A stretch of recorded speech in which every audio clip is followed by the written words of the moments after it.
aku pasti sembuh. Suatu cerita, singkat cerita Bu, dia itu mengundang TKW dari Indonesia. Begitu TKW datang, TKW-nya masih cukup muda.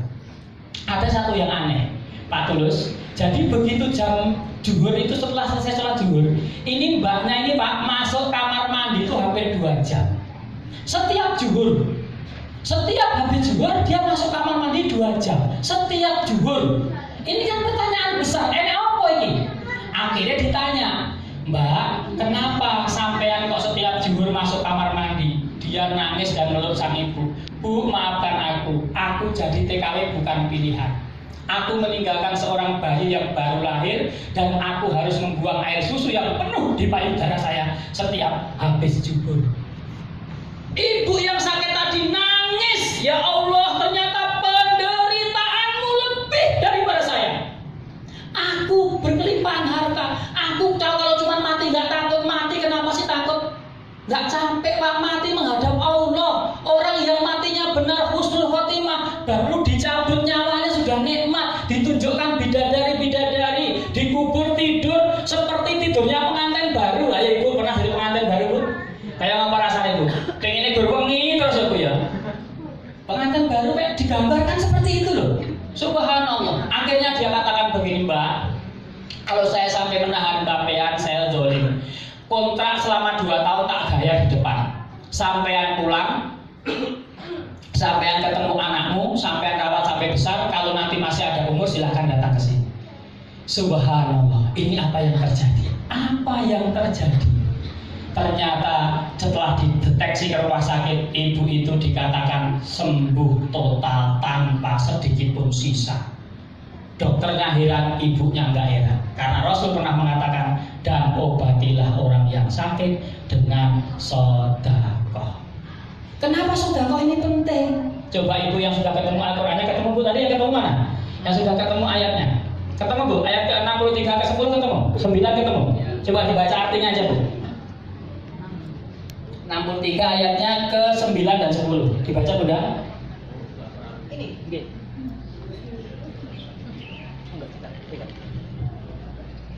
Artinya apa?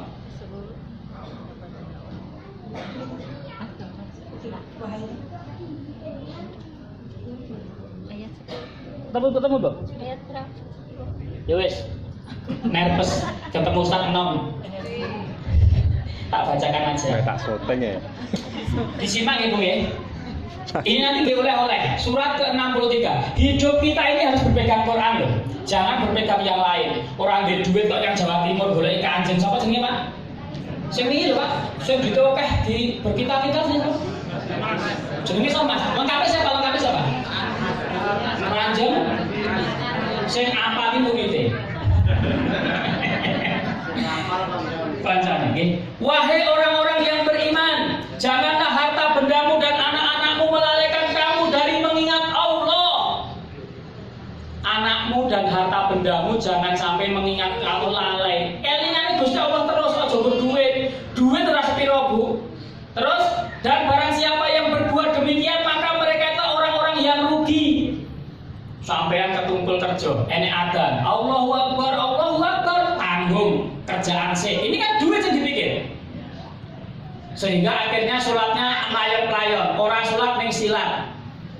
Orang khusuk neng mikiri kerjaan. Sembahyang kalau mikir, engko piye ya. Sehingga kita menghadap Allah badannya, hatinya sedang selingkuh. Allah marah betul. Makanya kenapa nggak ada bekasnya? Makanya sholatnya kenapa nggak membuat tenang? Coba sekarang sampean lihat, bagaimana orang mau ke mall, wajahnya itu kan bersinar-sinar, senang sekali, semangat sekali. Dengan orang mau ke masjid. Orang mau ke masjid itu timbangnya mangkat. Isi kalau kancane, lemes. Tetapi kalau mall, Masya Allah, maju tak gentar membela yang bayar. Semangat betul. Sebenarnya kayak apa? Kudu diwale. Kalau ke masjid itu semangat. Kita mau bertemu Allah loh. Kita mau memperbarui janji loh. Kita mau minta tolong ihdinas siratal mustaqim. Siapa yang menjamin di sini masuk surga? Nggak ada. Siapa yang menjamin hari ini kita baik? Tidak ada. Zaman sekarang zaman fitnah. Sing jelek ketok apik, sing apik ketok elek. Masya Allah. Makanya kita butuh pertolongan Allah. Jangan sampai harta dan turun ke sebuah daerah, dia azan zuhur, Allahu Akbar, ditunggu setengah jam, enggak enek sing teko. Oh, mungkin wong kene kerja nek bank, salate nek bank lah apa-apa. Engko nek asar nek ngomah asar adan nek Allahu Akbar, ora enek sing teko. Oh, mungkin nek dalan. Maghrib diadani Pak, Allahu Akbar, ora enek sing teko. Oh, keselen ya wis lah. Isa ora enek sing teko. Subuh saya meneh. Akhirnya kayak gawe cara. Selama seminggu begitu terus. Akhirnya si anak muda ini cerdas. Ilmunya kayak ilmunya Abu Nawas. Abu Nawas ini pintar pasti. Suatu ketika Abu Nawas itu meninggal dunia, pesen engko nek aku mati kain kafanku aja dikoki sing anyar ya. Sing piye? Sing elek suwek-suwek lho kain kafanku. Lah kok tekoki malaikat ngomong Ismail suwe. Manro buka kowe tekok kleru malaikat. Aku lho main suwe. Mati kowe bertahun-tahun lho kafan kowe ngene. Akhirnya apa yang terjadi? Akhirnya si anak cerdas tadi adzan jam 09.00 esuk. Sampai bisa menduga apa yang terjadi? Pak Hakim, ayo apa yang terjadi? Jam 09.00 esuk enak wong adzan. Allahu Akbar. Laki, perempuan, tua, muda, kabeh ndudung nyang masjid.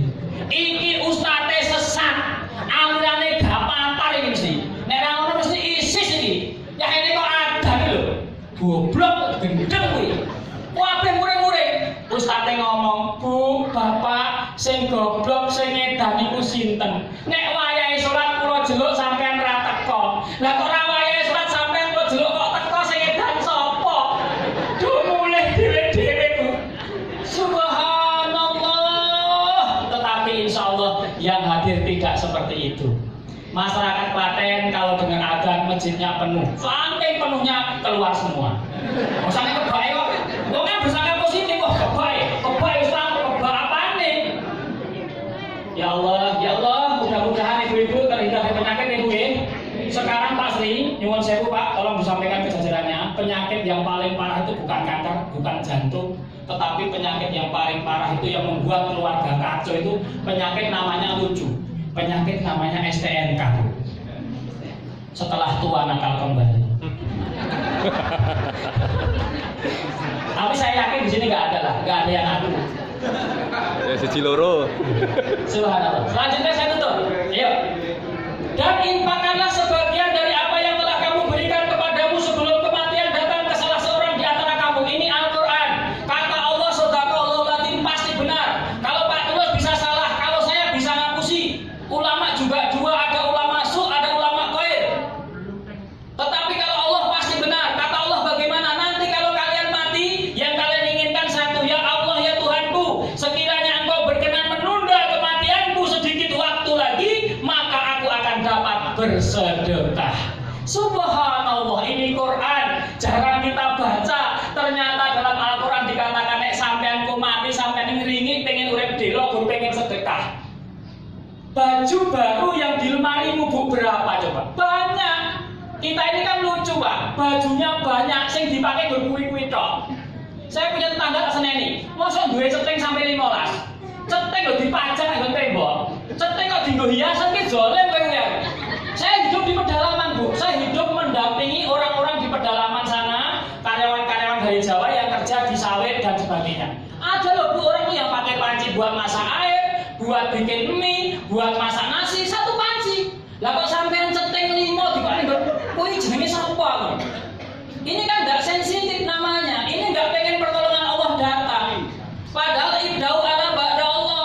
Mulailah kalian sebagaimana Allah memulai. Makanya hari ini karena momentumnya berbagi, yuk kita langsung praktekkan. Ojo gur dinggo penemu, ojo gur dinggo ilmu. Nek dinggo ilmu akhirnya senengane kok debat. Bapak Ibu nek ngerti agama aja dinggo debat nggih Bu nggih.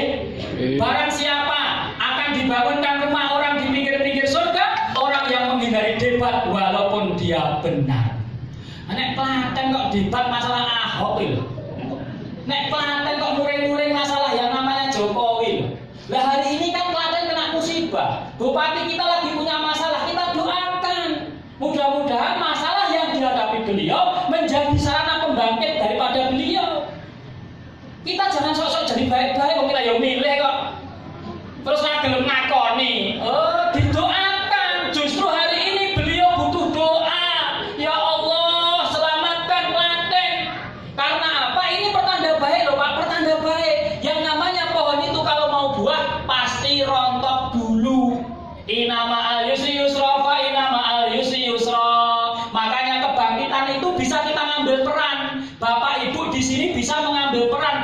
kebangkitan Klaten. Qiwamul ummah bi'arba, kebangkitan Klaten kata ulama dengan 4 sebab. Yang pertama bersama ilmunya ulama, sering-sering ngaji seperti ini. Kalau bapak punya rumah, sampean kasih beling, sampean kasih yang namanya satpam, sampean kasih yang namanya alarm CCTV, cek kecolongan juga. CCTV, alarm itu nggak seberapa. Security yang paling top itu adalah rumah sering buat ngaji, Pak. Di Kalimantan Timur kejadian, ada rumah yang kebakaran. Ini nyata, Pak. Begitu kebakaran sudah besar sekali, tiba-tiba mau membakar rumah itu nggak bisa. Dia diterbangkan angin ke sebelah rumahnya. Usut punya usut, rumah tersebut sering buat pengajian alias majelis taklim. Makanya hari ini saya menawarkan, mari Pak, undang saya, nggak usah mikir. Saya itu kayak jailakung, datang sendiri, pulang sendiri nggak apa-apa. Memang tugas saya dakwah, mengajak bukan mengejek, merangkul bukan memukul, menyentuh bukan menyinggung. Ada orang bertanya ke saya, Ustadz, selalu begitu. Ustadz ini dari mana sih? Muhammadiyah apa NU? Begitu pasti pertanyaannya. Saya bukan Muhammadiyah, saya bukan NU, saya adalah Muslim. Muhammadiyah sahabat saya, NU sahabat saya. Saya pesantren masyarakat Nusantara yang mengutamakan persamaan, bukan perbedaan. Kalau amal-amal khilafiyah saya nggak pernah mau membahas. Ustadz, hukumnya apa orang kondangan? Nanti ketemu saya kita bicarakan. Lah ini kok sih ngomong kondangan? Kapan kita mau ke bulan? Padahal yang pertama kali pergi ke bulan kan orang Jawa, Pak. Gitu, Bu. Neil Armstrong berangkat ke bulan dengan Mas Lamu, Bu. Lalu kita berdebat terus, ayo kita satukan posisi, merangkul bukan memukul, menyentuh bukan menyinggung, mengajak bukan mengejek, menyambut bukan menyambit, sehingga kita menggunakan ilmunya Rasulullah, ruhama bainahum, kasih sayang. Ali bin Abi Thalib itu Pak Sri, kalau lihat anak kecil nangis, ya Allah, dia masih kecil, dosanya belum banyak, sementara aku wis tua ngene iki dosa akeh. Begitu dia orang tua, Pak, dia nangis lagi. Ya Allah, dia sudah tua, amalannya tentu sudah banyak. Sementara aku poso gur turu, wae. Poso kan kerjanya gur turu, Bu. Kita ngambil satu hadis yang keliru cara menerapkannya. Hadis itu seharusnya spirit. Tidurnya orang yang berpuasa itu ibadah, turun nilai ibadah. Piye nek beraktivitas lho. Orang kok mapan turu gelar poso, kasur kok yase alarm bunyi jam maghrib. Kayak anakku persis. Jam piro, Bi? Jam 3. Adzan apa? Adzan asar. Suwe